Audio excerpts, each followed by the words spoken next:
Good morning. The market is again turning as unpredictable as weather, even as it consolidates after a spectacular rally. The trend is likely to continue today as well as the Greek debt drama drags on and data shows faster than expected inflation in China. Bank of Korea has left borrowing costs steady.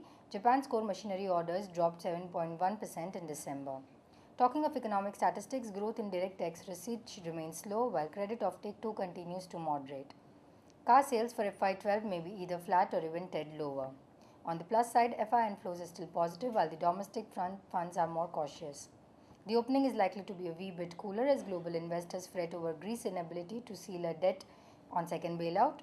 Asian markets are mostly down post the Chinese inflation data.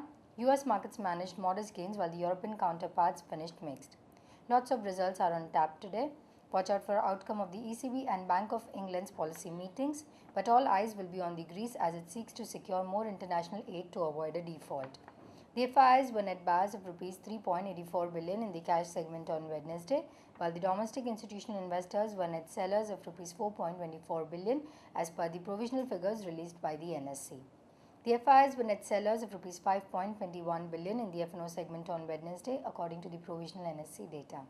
The foreign funds were net buyers of Rs 6.92 billion in the cash segment on Tuesday as per the final SEBI data. Mutual funds were net sellers at Rs 2.81 billion on the same day. Moving on to recommendations, the technical call for the day is, we recommend buying SBI below Rs 2,135 with stop loss of Rs 2,090 and for the target price of Rs 2,225. Our derivative strategy for the day is long Hindustan Zinc February future below Rs 138 for the target price of Rs 142 and with a stop loss placed at Rs 136.